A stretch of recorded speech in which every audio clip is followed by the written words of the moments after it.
atau tiga perkara ini ada padanya, maka ia akan merasakan manisnya iman. Ayyakunallahu wa rasuluhu ahabba ilaihi mimma siwahuma. Yang pertama, Allah dan Rasulnya lebih dia cintai daripada yang lainnya. Yang kedua, wa ayyuhibbal mar'a la yuhibbuhu illa lillah. Dia mencintai seseorang, tidaklah dia mencintainya kecuali karena Allah. Kemudian yang ketiga, wa ayyakraha ayyauda fil kufri ba'da id anqadhahu Allahu minhu kama yakrahu ayyukzafa finnar. Dan ia benci kembali kepada kekufuran setelah Allah Subhanahu wa taala menyelamatkannya darinya, sebagaimana dia benci dilemparkan ke dalam neraka. Baik, ini hadis yang penulis bawakan, hadis yang menunjukkan bahwasanya cinta adalah syarat la ilaha illallah. Hadis yang terdapat dalam Sahih, yakni Sahih Bukhari dan Muslim. Para jamaah yang dirahmati Allah Subhanahu wa taala, hadis ini ya menunjukkan bahwasanya barang siapa yang tidak ada padanya tiga perkara ini, ya tidak ada sama sekali, maka iman dinafikan darinya. Ia tidak beriman. Karena seseorang akan meraih iman atau manisnya iman kalau ada padanya tiga perkara ini. Dan manisnya iman yang ia rasakan sesuai dengan besar dan kecilnya kadar tiga perkara ini.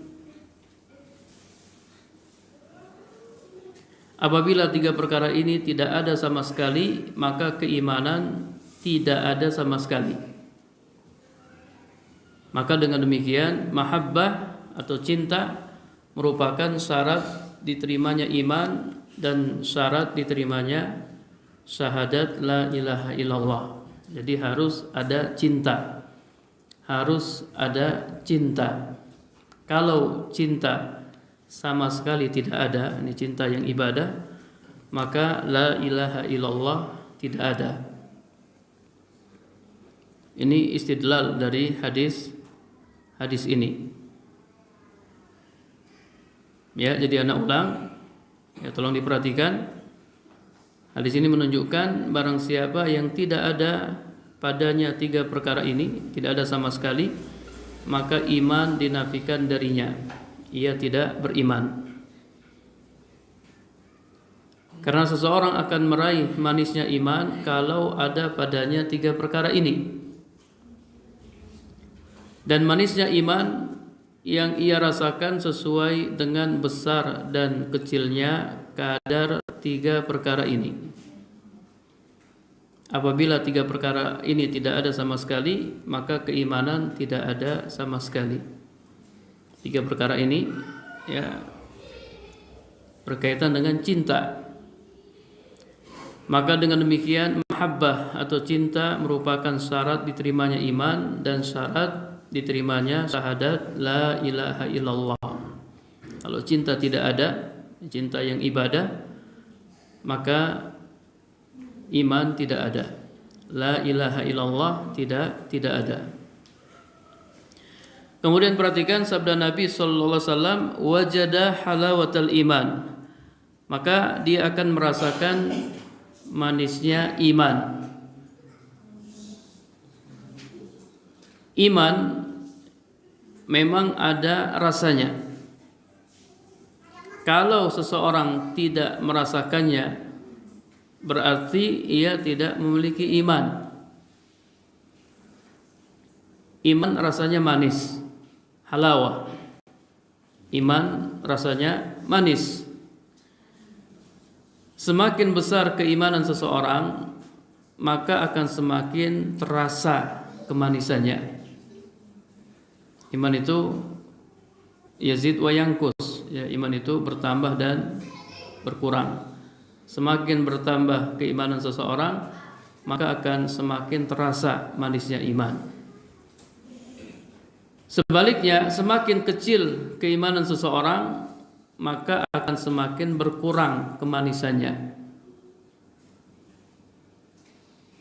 Yang jelas, selama dia masih memiliki keimanan, maka dia akan merasakan manisnya iman. Bahkan bisa dikatakan sesuatu yang paling manis adalah iman. Sesuatu yang paling manis adalah iman. Sehingga jangan coba-coba untuk menggantinya dengan sesuatu yang lain bagi orang yang sudah betul-betul merasakan manisnya iman. Jangan coba-coba mengganti keimanan dengan kekufuran. Kemudian sabda Nabi sallallahu alaihi wasallam, wa ayyakraha ayyauda fil kufri ba'da id anqadhahu Allahu minhu kama yakrah ayyukzafa finnar. Dan dia benci untuk kembali ke dalam kekufuran setelah Allah selamatkan dia darinya, sebagaimana dia benci dilemparkan ke dalam neraka. Ini khusus bagi orang mukmin yang pernah kafir. Jadi yang pertama dan yang kedua, perhatikan, yang pertama dan yang kedua yang mana? Ayyakuna Allahu wa rasuluhu ahabba ilaihi mimma siwahuma, ini yang pertama. Dan yang kedua, wa ayyuhibbal mar'a la yuhibbuhu illa lillah. Yang pertama dan yang kedua harus dimiliki oleh seluruh orang mukmin. Adapun yang ketiga, wa ayakrah ayya'ud fil kufri ba'da id anqadhahu Allahu minhu kama yakrah ayyukzafa finnar. Ini bagi orang mukmin yang pernah kafir. Bagi orang mukmin yang pernah kafir. Karena lafadznya, dan dia benci untuk kembali ke dalam kekufuran. Dan dia benci untuk kembali kepada kekufuran. Orang yang tidak pernah kafir tidak pernah merasakan kekufuran. Ya atau tidak? Orang yang tidak pernah kafir tidak pernah merasakan kekufuran. Ya, sebagian sahabat mereka awalnya musyrik. Mereka awalnya kufur, mereka pernah merasakan kekufuran. Mereka pernah merasakan kemusyrikan. Setelah mereka beriman kepada Allah Subhanahu wa taala, mereka benci kembali ke dalam kekufuran. Jadi ini bagi orang yang pernah kafir kemudian masuk Islam. Orang yang tidak pernah kafir tidak pernah merasakan kekufuran. Oleh karenanya tidak bisa dikatakan kepadanya kembali kepada kekufuran. Jadi yang pertama dan yang kedua itu harus dimiliki oleh seluruh orang mukmin. Adapun yang ketiga ini khusus bagi orang yang pernah kafir. Namun wajib bagi seluruh kaum mukminin baik yang pernah kafir ataupun yang tidak pernah kafir untuk membenci kekafiran. Kalau membenci kekafiran hukumnya wajib bagi seluruh mukmin. Baik yang pernah kafir maupun yang tidak pernah kafir, wajib membenci kekufuran.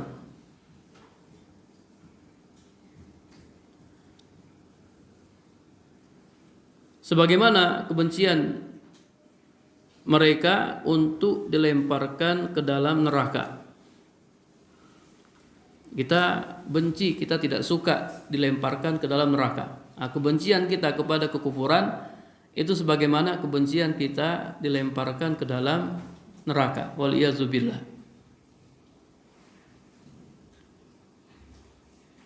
Jadi mereka membenci kekufuran, kemudian para pelakunya orang-orang kafir juga harus dibenci. serta berlepas diri dari keduanya, berlepas diri dari kekufuran dan berlepas diri dari orang-orang kafir. Para jamaah yang dirahmati Allah Subhanahu wa taala, ini beberapa faedah yang bisa kita ambil dari hadis ini. Taib. Kemudian kita lihat syarah yang disampaikan oleh penulis. Ai wad dalil minas sunnah ala mahabbah ma sabata fi sahih ai al-Bukhari wa Muslim. Dalil dari sunnah yang menunjukkan bahwasanya mahabbah merupakan syarat la ilaha illallah adalah hadis yang terdapat dalam sahih. Sahih di sini maksudnya sahih Bukhari dan Muslim. An Anas bin Malik bin Nadhr al-Ansari al-Khazraji khadimi Rasulillah sallallahu alaihi wasallam. Dari Anas bin Malik bin Nadhr al-Ansari al-Khazraji, pelayan Rasulullah sallallahu alaihi wasallam. Ya, Anas, sahabat Anas ini dikenal pelayan Rasulullah sallallahu alaihi wasallam. Berapa lama Anas bin Malik melayani Rasulullah? Khadamahu asra sinin. Anas bin Malik melayani Rasulullah sallallahu alaihi wasallam selama 10 tahun. Jadi sejak usia berapa Anas bin Malik melayani Rasulullah? Sejak Anas berusia berapa tahun? Sejak Anas berusia 10 tahun. Jadi masih kecil Anas sudah melayani Nabi sallallahu alaihi wasallam. Sejak umur 10 tahun sudah melayani Nabi sallallahu alaihi wasallam. Selama 10 tahun. Anas ini Al-Khazraji, dari suku Khazraj. Beliau termasuk orang Ansar, orang Madinah, penduduk Madinah. Jadi ketika Anas masih kecil, Anas sudah diceritakan kepada umminya, Ummu Sulaim, tentang Nabi sallallahu alaihi wasallam. Sebelum Nabi datang ke Madinah, Ummu Sulaim menceritakan kepada Anas tentang sifat-sifat Nabi, sehingga Anas sangat ingin melihat Nabi. Bahkan ketika ditanya, apa cita-citamu wahai Anas? Kata Anas, cita-citanya kalau nanti dia sudah besar, dia ingin bertemu dengan Nabi sallallahu alaihi wasallam. Jadi Anas bin Malik, ayah Anas, musyrik, mati dalam kemusyrikan. Ketika ibunya Anas, Ummu Sulaim, ya, mentalkin la ilaha illallah kepada Anas, Malik marah.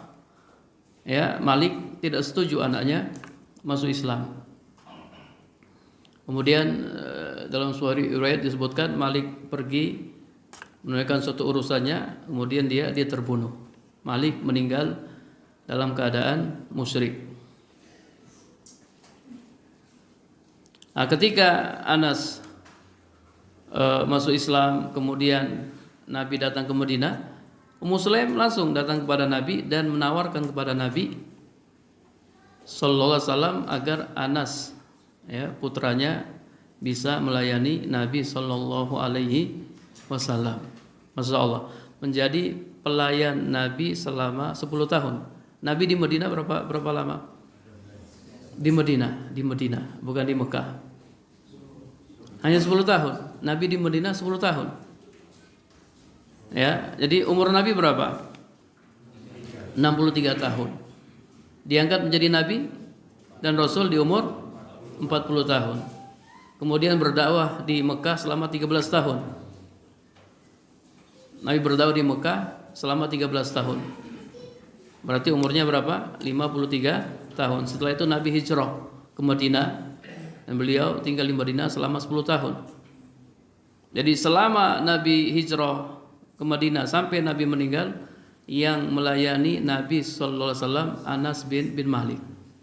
Anas pernah berkata, aku melayani Nabi ketika berusia 10 tahun, dan ketika Nabi meninggal aku berusia 20 tahun.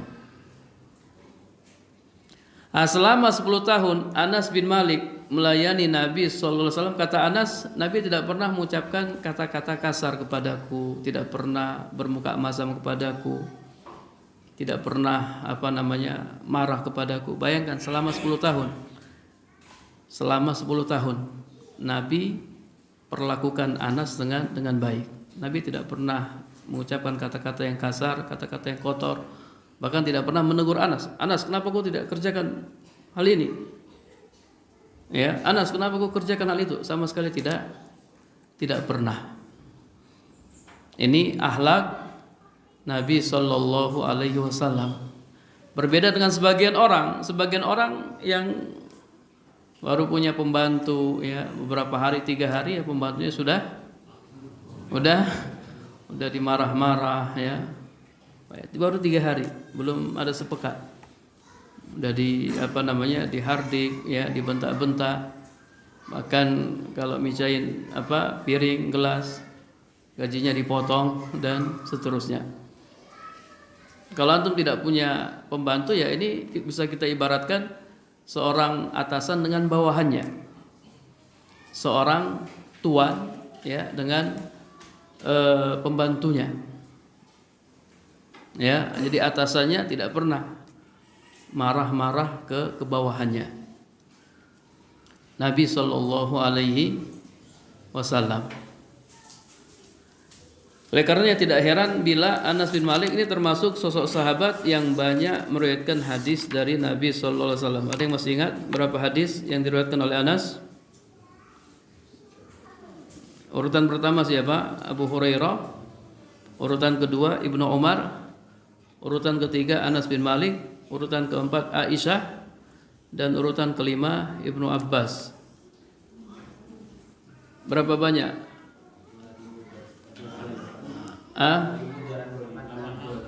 2.286 hadis. Anas bin Malik meriwayatkan dari Nabi sebanyak 2.286 hadis. Di antaranya hadis ini. Di antaranya hadis yang sedang kita bahas. Salasun man kunna fihi wajada halawatal iman. Kemudian ya para jamaah yang dirahmati Allah Subhanahu wa taala, lil istifadah ya, untuk mengambil faedah, ada kita sampaikan beberapa hadis tentang akhlak Nabi yang diriwayatkan oleh Anas bin Malik radhiyallahu anhu. Jadi ada 2000 lebih hadis ya. Di antaranya hadis-hadis tentang akhlak.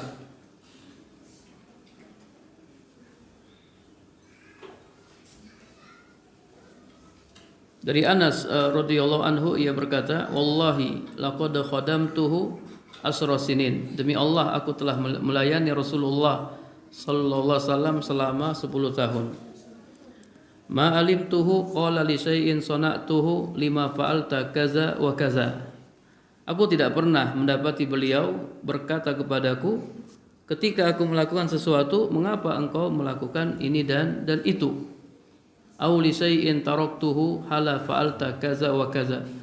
Atau ketika aku meninggalkan sesuatu, beliau tidak pernah mengatakan, mengapa engkau tidak melakukan ini dan itu. Kemudian masih dari Anas bin Malik radhiyallahu anhu ia berkata, dakhala alaina nabiyyu sallallahu alaihi wasallam. Nabi sallallahu alaihi wasallam menemui kami ya, main ke rumah kami. Kemudian Nabi tidur siang, nama al-qailulah. Fa'ariqa. Kemudian Nabi berkeringat. Wajat ummi bi qaruratin. Lalu ibuku datang membawa sebuah botol. Faja'alat taslutu al-araq fiha. Ibuku memasukkan keringat Nabi ke dalam botol. Ketika Nabi berkeringat, Ummu Sulaim memasukkan keringat Nabi ke dalam botol. Fastaiqadha an-nabiy sallallahu alaihi wasallam. Lalu Nabi sallallahu alaihi wasallam terbangun. Faqala ya Ummu Sulaim, ma hadzal ladzi tasna'in? Nabi bertanya, wahai Ummu Sulaim, apa yang sedang anti lakukan? Qalat, kata Ummu Sulaim, hadza araquka naj'aluhu fi tibina wa huwa min atyabit tib. Kata Ummu Sulaim, ini keringatmu, ya, kami jadikan sebagai parfum karena ya ini merupakan parfum yang sangat wangi. Masya Allah ya, keringat Nabi dijadikan parfum yang sangat wangi. Dia masukkan dalam botol, kemudian dijadikan sebagai parfum. Ya, tentu ini kekhususan Nabi Sallallahu Alaihi Wasallam ya. Antum kalau ada ustadz yang keringatnya keluar, ya antum ambil ya keringatnya, bisa pingsan nanti ya. Ini kekhususan Nabi Sallallahu Alaihi Wasallam ya. Jadi tubuh Nabi itu masya Allah berkah, semuanya berkah. Rambut Nabi ya berkah. Ada salah satu istri Nabi menyimpan rambut Nabi, masukkan dalam kaleng. Setiap kali ada yang sakit, dia datang ke rumah istri Nabi, kemudian rambut Nabi dimasukkan dalam gelas, tuangi air, diaduk, diminum dan sembuh ya dengan izin Allah. Dulu kalau Nabi cukur rambut ya, Nabi selesai umroh ya, tahallul, itu para sahabat mereka memperebutkan rambut Nabi Sallallahu Alaihi Wasallam. Bahkan ludah Nabi ya, ludah Nabi itu apa? Obat ya. Nabi pernah meludahi matanya Ali bin Abi Thalib di perang apa? Di perang apa? Di perang Khaybar. Di perang Khaybar. La u'tiyanna rayata ghadan rajulan, ya besok aku akan beri panji ini kepada seorang laki-laki yang mencintai Allah dan Rasulnya, dan dia dicintai oleh Allah dan Rasulnya. Jadi siapa yang dapat panji ini, dia orang yang dicintai oleh Allah dan Rasulnya. Makanya para sahabat mereka semuanya berharap bisa dapat panji tersebut. Sampai di malam hari mereka begadang. Ya, mereka diskusi kira-kira siapa yang dapat besok. Ya, pagi harinya mereka segera menemui Nabi Sallallahu Alaihi Wasallam. Semuanya berharap bisa dapat bendera tersebut. Bahkan dalam sebuah riwayat, Umar bin Khattab ketika kumpul ya bersama para sahabat, Umar bin Khattab sampai gini-gini dia ya. Dia berdiri supaya apa? Diangkat kepalanya supaya ditunjuk oleh Nabi Sallallahu Alaihi Wasallam. Kata Umar, aku tidak pernah mengharapkan jabatan kecuali pada hari itu. Ya, karena orang yang dapat panji itu orang yang dicintai oleh Allah dan Rasulnya. Akhirnya Nabi bertanya, Aina Aliyu ibnu Abi Thalib? Mana Ali bin Abi Thalib? Kata para sahabat, yastaki fi ainaihi. Kedua matanya sedang sakit. Akhirnya Ali disuruh dipanggil. Nah, ketika Ali didatangkan, Nabi Sallallahu Alaihi Wasallam meludahi matanya. Nabi ludahi matanya. Fi ainaihi wa bara bi idznillah. Sembuh total. Sedangkan Ali pernah sakit mata. Semuanya tidak meninggalkan bekas ludah Nabi Sallallahu Alaihi Wasallam. Ini juga kekhususan Nabi Sallallahu Alaihi Wasallam. Ana jadi ingat dulu waktu kita kuliah dulu, ada seorang syekh ya. Seorang syekh, dia ketika menyampaikan hadis ini, mungkin dia ingin tekankan ini kekhususan Nabi. Tadi ada orang sakit mata ya. Lalu dipanggil sama temannya, sini. Mana yang sakit? Ya, tiba-tiba diludahi matanya sampai penuh. Ya, kaget. Orang yang matanya sakit kaget. Kenapa kok ludah mata saya? Kata orang yang meludah, karena dulu Nabi pernah meludah matanya Ali. Hadisnya sahih katanya. Ya, hadisnya sahih. Kata orang yang matanya sakit, tapi kau bukan Rasulullah. Kata orang yang meludah, kau juga bukan Ali ya. Ya, oh, bukan Rasul, kau juga bukan Ali, makanya tidak sembuh ya. Akhirnya saling menyalahkan satu sama lain ya. Beliau hanya ingin menekankan ini kekhususan Rasulullah Sallallahu Alaihi Wasallam.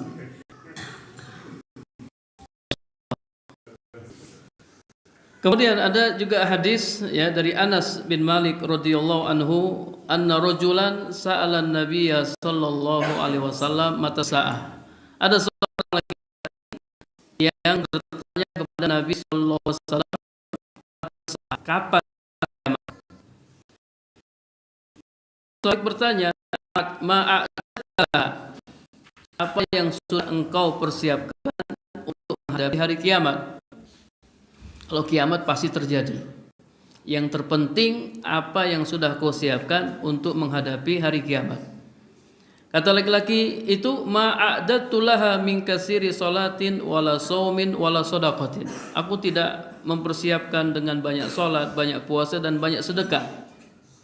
Walakinni uhibbullaha wa rasulah. Akan tetapi aku mencintai Allah dan Rasulnya. Qala anta ma'aman ahbabta. Kata Nabi sallallahu alaihi wasallam, engkau akan dikumpulkan bersama orang-orang yang kau cintai. Anas bin Malik ya berkata, fama farihna bi syai'in farihna bi qaulin Nabi sallallahu alaihi wasallam, anta ma'aman ahbabta. Kami sangat senang, kami sangat bahagia dengan sabda Nabi sallallahu alaihi wasallam, engkau akan dikumpulkan bersama orang-orang yang kau cintai. Kemudian kata Anas, fa ana uhibbun Nabi sallallahu alaihi wasallam wa Abu Bakrin wa Umar. Saya mencintai Nabi sallallahu alaihi wasallam, Abu Bakar dan Umar. Wa arju an akuna ma'ahum bi hubbi iyahum, dan saya berharap saya bisa dikumpulkan bersama mereka disebabkan kecintaan saya kepada mereka. Wa illam a'mal bimisli a'malihim, walaupun saya belum bisa beramal seperti amalan mereka. Masya Allah, hadis ini ya, para sahabat senang dengan hadis ini. Anta ma'a man ahbabta, kau akan dikumpulkan bersama orang-orang yang kau cintai. Jadi kalau yang kita cintai itu Rasulullah, yang kita cintai itu Abu Bakar dan Umar, kita akan dikumpulkan bersama mereka, walaupun kita nggak bisa beramal atau belum bisa beramal seperti amalan mereka. Siapa yang pernah sampai kakinya bengkak? Ada nggak? Hatta tataqatta qadamah, sampai kakinya bengkak, ada. Ya, dalam riwayat Abu Huzaifah ya, kalau tidak salah Huzaifah pernah sholat malam bersama Nabi. Di rakaat pertama Nabi baca apa? Al-Baqarah.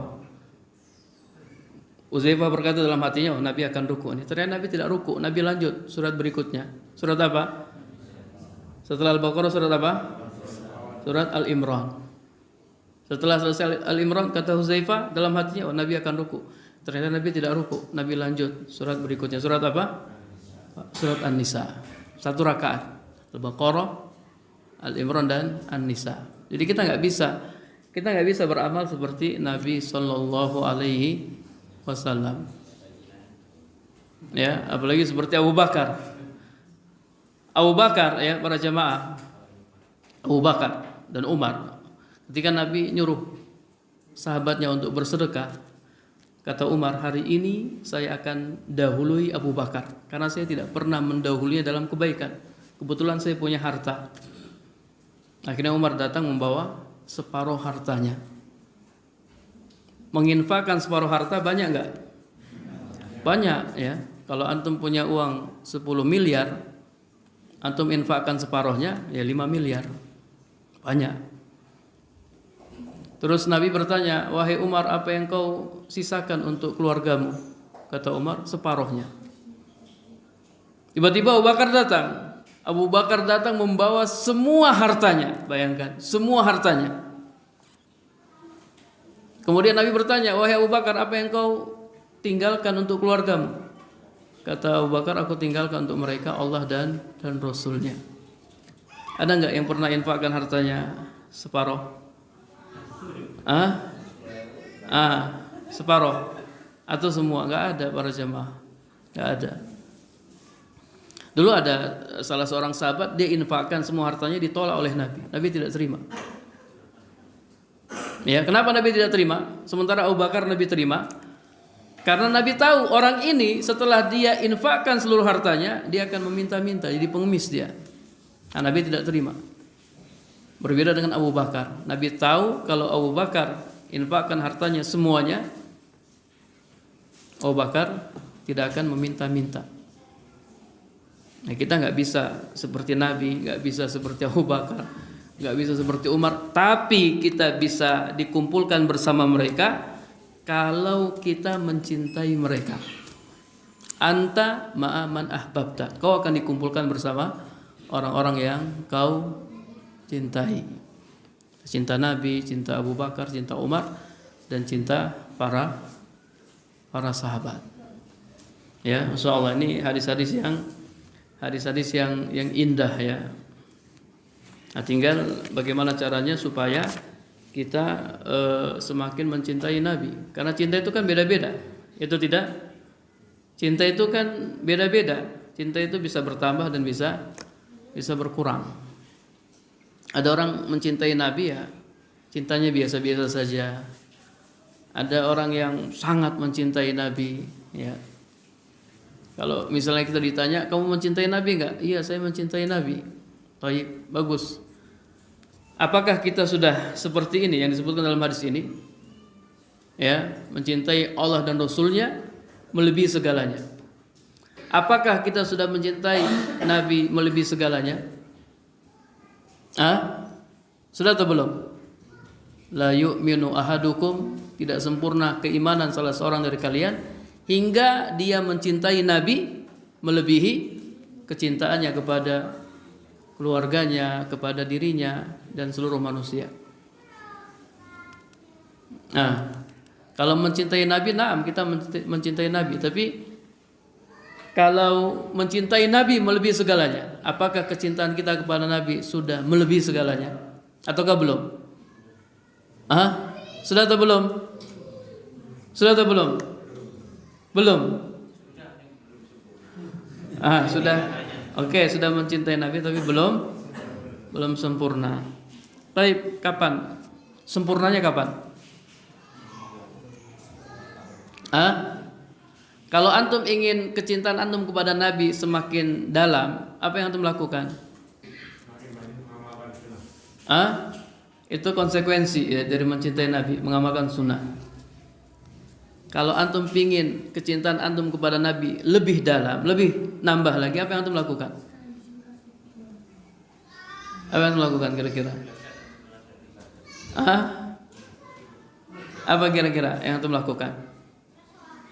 Cinta saya sama Nabi ini masih 50% ini. Anda pingin nambah jadi 70%, jadi 80%. Apa yang kita lakukan? Salawat? Itu konsekuensi. Apa kira-kira? Ya, ma'rifatun Nabi, ya, mengenal Nabi. Tak kenal maka tak sayang, tak sayang maka tak cinta. Kenali Nabi lebih detail. Jangan mengenal Nabi secara global tok, kenali Nabi secara detail, baca sirah nabawiyah ya, supaya kita tahu bagaimana perjuangan Nabi sallallahu alaihi wasallam, bagaimana pengorbanan Nabi. Orang yang paling mengenal Nabi, dia akan semakin cinta kepada Nabi sallallahu alaihi wasallam. Jadi sebenarnya kajian sirah nabawiyah itu penting sekali ya. Kajian tentang sirah nabawiyah itu penting sekali karena tujuannya supaya kecintaan kita kepada Nabi itu semakin bertambah. Taib, ini beberapa faedah ya dari hadis-hadis yang diriwayatkan oleh Anas bin Malik radhiyallahu anhu. Kemudian kata penulis,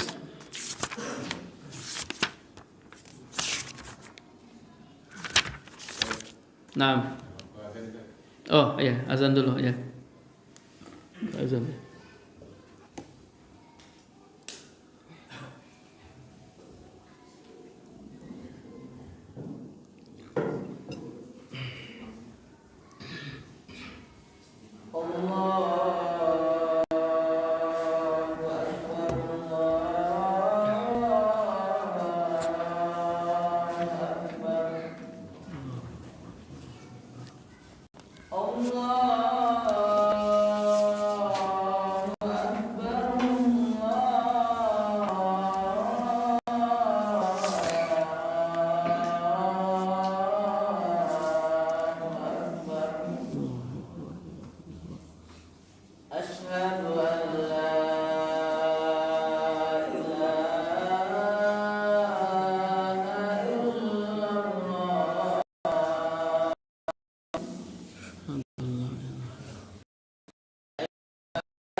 Baik, kemudian kita lanjutkan.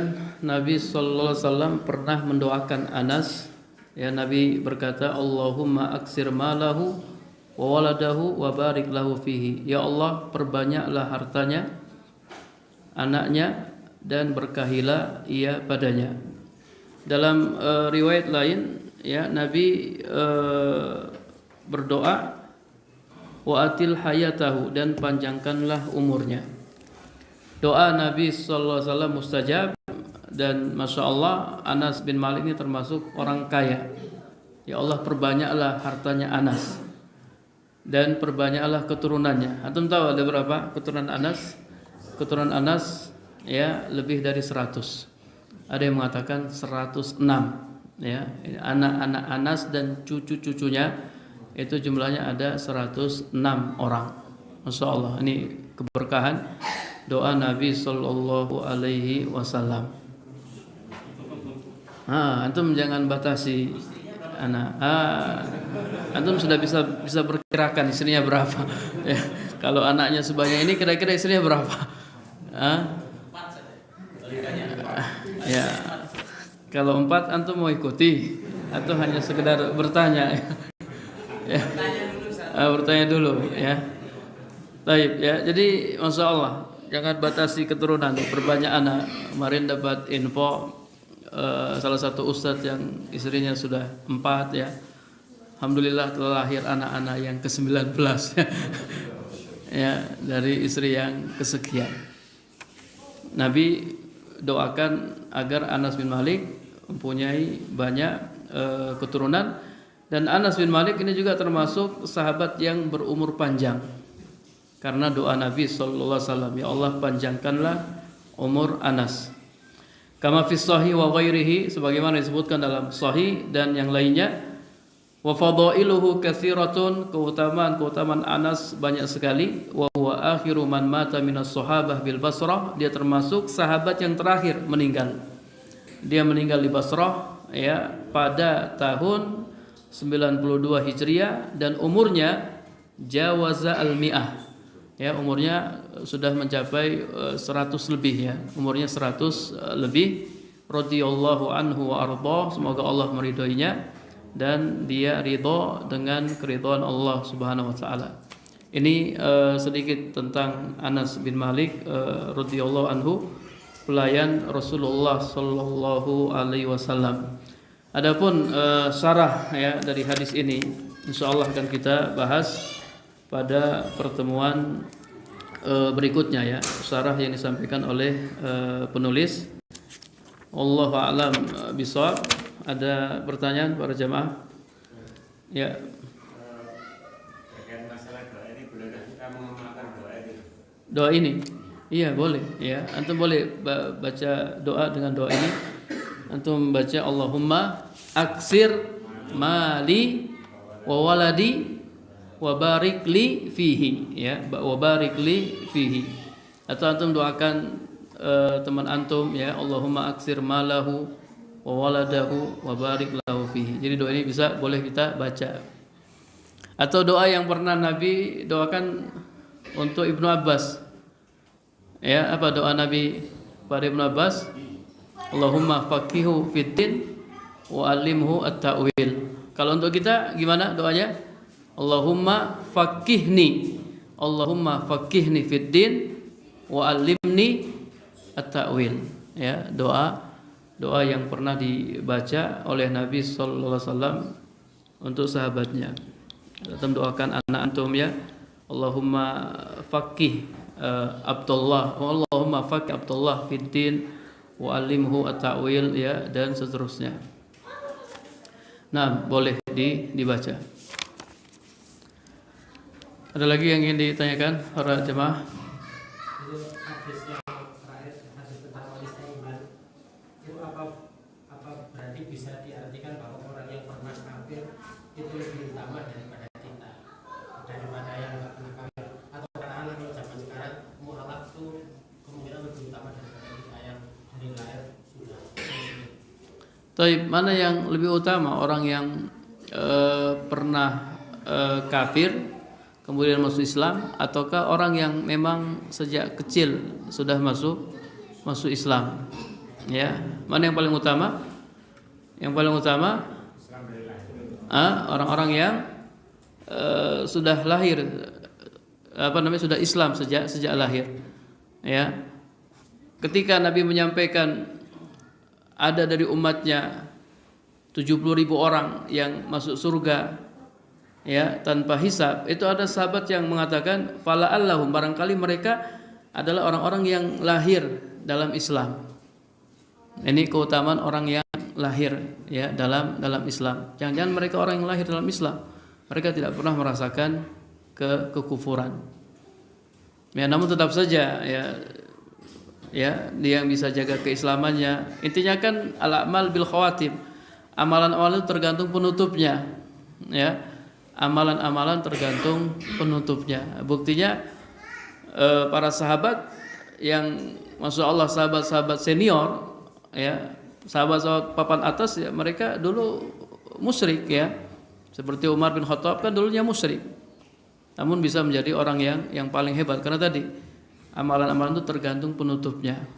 Ya, kalau penutupnya bagus ya masya Allah dia tinggi kedudukannya di sisi Allah Subhanahu wa ta'ala. Wallahu a'lam bishawab. Baik, kita cukupkan dengan doa kafaratul majlis. Subhanakallahumma wa bihamdika asyhadu an la ilaha illa anta astaghfiruka wa atubu ilaik. Assalamualaikum warahmatullahi wabarakatuh.